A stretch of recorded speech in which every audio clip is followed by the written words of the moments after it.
Hey everybody, welcome to another model building workshop. I'm Mr. Allen. I'm coming to you from Providence, Rhode Island in my bunker, my basement workshop here on behalf of the Community Libraries of Providence. And today we're going to be looking at this. This is a small model. This is a 1/72nd scale fuel truck Isuzu TX-40 from the Japanese Army and Japanese Navy by Hasegawa. Yeah, it's part of the mini box series number 16. So this came out, I believe, in the 70s, and it's a fun little kit, but it is little, because it is 1/72nd scale. And on the side, you get some of the other kits in that line of vehicles. So I have an example here, but this is kind of an interesting spin on the vehicle. Oops, come on, sit down. My dad built this, I'll keep it on here, quite a while ago. I mean, a real long time ago. And he opted to do it in a fictitious, civilian version because he wanted to use it in a model railroad type diorama. I can get closer because it is small in 72nd scale. And you can see he used a decal for the name Grant on the side, which wouldn't surprise me if he got that from a decal sheet for the Grant tank in 72nd scale and put that on there. That's what it looks like. So there's quite a bit of detail in this kit for its age and the fact that it's 72nd scale. I mean, I'm not knocking 72nd scale, but it is small, So let's take a look at the instruction sheet for this guy. Let's see what the history of this says. It starts with saying that altogether there were about 20 different models of the Type 97 utility truck. So, it says the Isuzu TX-40 was made to the Type 97 specification. I think 97 is 1937. And it was heavily supplied to both Japanese Army and Navy for use as a fuel truck. And the strong resemblance to certain pre-World War II American trucks is not an accident. Admittedly, the design for the Type 97 truck was based upon U.S. Army designs. That's interesting. In fact, prior to the outbreak of World War II, the Japanese automotive truck industry relied quite heavily upon designs licensed from American and British manufacturers. And as the war progressed, the shortages became more prevalent, and it was not uncommon for this type of truck to be supplied with only one headlight, no fenders, or a radiator grill, and possibly without a spare wheel. Okay. And your kit kind of comes with all of those features. No emissions, but I guess you could doctor that if you wished.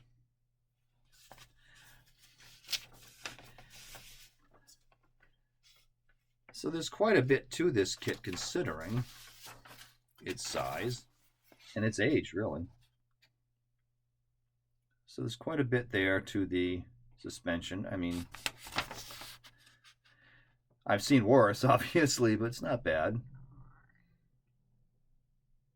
Construction's pretty straightforward. There's a few tiny pieces there, especially the railings and what in the back there.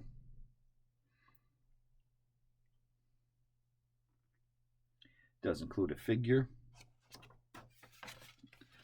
a driver. Keep in mind it's Japanese, so the steering wheel is on the right side.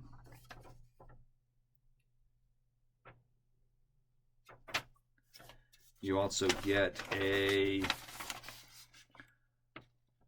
little fuel trolley there, or supply trolley where you can put your barrels on, and a couple more crew people for that.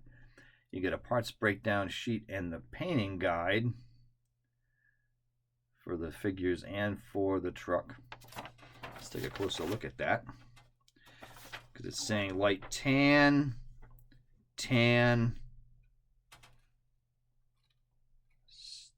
something that's light gray. It looks like there's things on the window that was supposed to be light gray.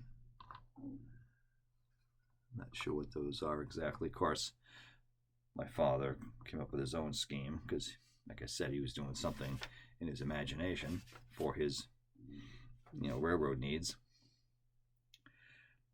There are decals, not many. Yeah, so it's got very simple painting instructions here because generally Japanese military trucks were painted in the factories in this overall Japanese Army khaki. And that's an interesting color, which I'll explain in more detail in just a second. For the figures, it lists colors of, like, the hat could be brown or white, depending. Same thing with the shirt. They list a brown pants, tan puttees, and brown boots, which is fairly accurate. I found that the uniform tended to be more of a khaki color. But that's not bad because they did bleach quite a bit in the sun, getting increasingly lighter, obviously, as the sun bleached the uniforms.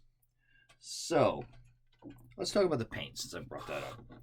This is the Mr. Hobby, Mr. Color paint of the actual Japanese Army khaki here. It says it's for IJA and UK combat uniforms, but this tends to be the color that you would see these vehicles have. And sometimes you can get that. Let me see, that's the right number here. I don't think it's in this particular set, but you can get them in sets like this one. This is a Japanese tank set with a few different colors. This seems to be the green, brown, and different earth colors, but you can get them in sets like that. But again, this is it here, and this is the Tamiya version, which is a little different. You could probably get by with that in a pinch at this scale. But the color of the Japanese Army khaki is slightly,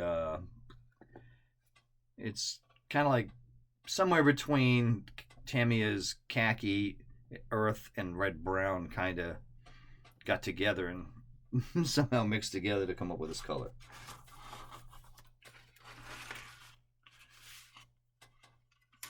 So here's your parts. Interestingly, the cab is all one piece. The top is not a separate part.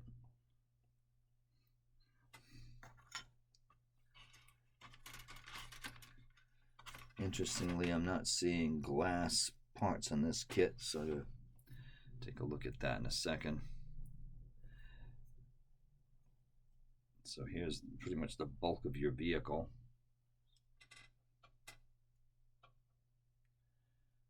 You can see all of that. I know it's kind of tricky.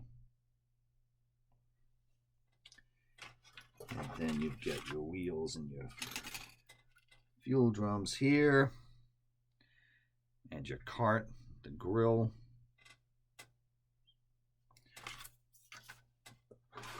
Maybe if I put this behind it, get a better look at those parts.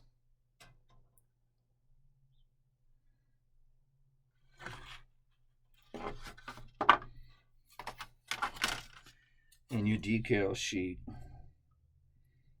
such as it is, very small, gives you a license plate and a few other little codes and some other stuff. I can't even make out what those are. I'm gonna look again at this instruction sheet because I think it only mentioned one decal, but let me see if I'm mistaken. I don't think there was anything for a dashboard now. It does show a windshield. I don't see that in the kit here. I'm gonna have to take another look. That could be a problem. Yeah, so I am just seeing the decal for a license plate.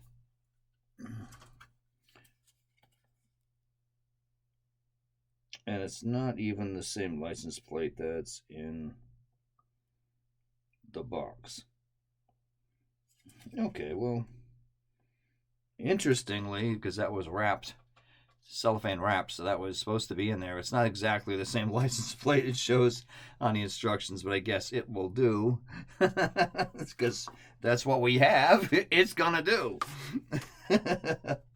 So these would be handy kits to have if you're doing a diorama of an airfield for a Japanese aircraft. That would be perfect. Let me see if the glass is floating around. It is. Thank goodness I didn't throw this out. It's a typical rookie mistake. So here's your windshield.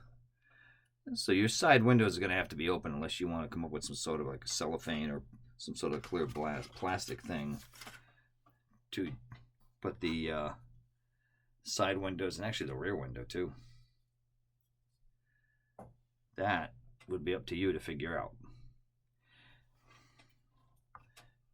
Because you got the back window, which you can barely see it because of the, the tank sitting there. But it is there. So again, civilian version is my dad created. But that's the kit, and I think it's a rather nice looking model. Granted, there's better detailed stuff out there today, but that's kind of a fun little thing. And there's a lot of detail. Detail is the right word, but there's enough steps here to make for an interesting build and to have some fun. If you like 1/72 scale trucks, that may not be a bad one. All right, that's what we got for you this week on the Model Building Workshop. So stay safe, have fun, keep on building, and we'll catch you in the next episode, all right? Happy spring. And we'll see you soon. Bye now.